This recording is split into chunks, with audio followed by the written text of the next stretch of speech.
জয় রাম, জয় গুরু। নমস্কার। গল্প কথায় রাম ঠাকুর চ্যানেলে সব বন্ধুদের স্বাগতম। বন্ধুরা, আজ আমি একটি ঠাকুর সম্পর্কে গল্প বলতেছি।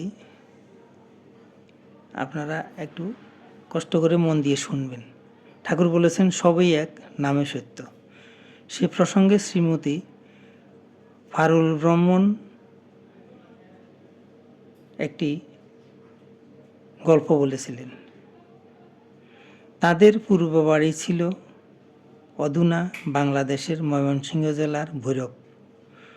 সময়টা দ্বিতীয় বিশ্বযুদ্ধের 1 বৎসর পূর্বের কথা। তখন তার বয়স প্রায় 6 বৎসর। সে সময়ে তার মাতা পিতা তাকে শ্রী শ্রী রাম ঠাকুরের নিকট নাম গ্রহণ করান। শ্রী শ্রী ঠাকুর সে সময় বিভিন্ন জনকে বিভিন্ন নাম দিতেন। তিনি শ্রীমতী পারুল বর্মণকে সংস্কৃতে বেশ একখানা বড় নাম দিয়েছিলেন। শ্রীমতী পারুল বর্মণ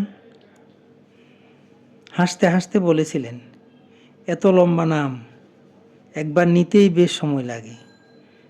নাম নেবার পর থেকে তিনি নাম করতেন, তবে তিনি অকপটে স্বীকার করলেন যে তখনও তার ওই নামে রুচি জন্মেনি। পরবর্তী সময়ে রাজনৈতিক কারণে তারা ত্রিপুরাতে চলে আসেন। সেই সময় স্বামী স্বরূপানন্দ ঠাকুরের চারদিকে খুব নাম। শ্রীমতী পারুল বর্মণ তখন 10ম শ্রেণীর ছাত্রী এবং ত্রিপুরার খোয়াই স্কুলে পাঠরতা। শ্রী শ্রী স্বরূপানন্দ ঠাকুর খোয়াই যাবেন। মেয়েরা শাক বাজিয়ে তাকে আনতে যাবে। ওদের সঙ্গে শ্রীমতী পারুল বর্মণও শাক বাজিয়ে ঠাকুরকে আনতে গেলেন। চারদিকে হরিওং কীর্তন। তিনি 3 দিন ওই হরিওং কীর্তনে যোগ দিলেন। তারপর মনে মনে ভাবতে লাগলেন, মা বাবা আমার কি করলেন? তখন ছোট ছিলাম, কিছু বুঝি না। তাই তাদের ইচ্ছামতো শ্রী শ্রী রাম ঠাকুর থেকে আমাকে নাম গ্রহণ করিয়েছিলেন। এ সমস্ত না হলে এখন আমি বেশ স্বরূপানন্দ ঠাকুরের নাম নিতে পারতাম। হরি ওম নাম নিলে আমার না জানি কি ভালো হতো। সেদিন রাতে তিনি একটি স্বপ্ন দেখলেন। শ্রী শ্রী রাম ঠাকুর একটি চেয়ারে বসে আছেন। তিনি পুজোর বাসন নিয়ে ওই পথে যাচ্ছিলেন। এমন সময় ঠাকুরকে বসা দেখে ভয়ে তার হাত থেকে ঠাকুরের বাসনগুলি পড়ে গেল। তিনি কাঁপতে কাঁপতে ভাবলেন, হায়, ঠাকুর তো অন্তর্যামী। তিনি নিশ্চয়ই আমার মনের জল্পনা কল্পনা সব জেনে গেছেন। এদিকে চেয়ারে বসে বসে শ্রী শ্রী ঠাকুর মৃদু মৃদু হাসছিলেন। তারপর ঠাকুর বললেন, সবই এক, নামই সত্য। স্বপ্ন ভেঙে গেল।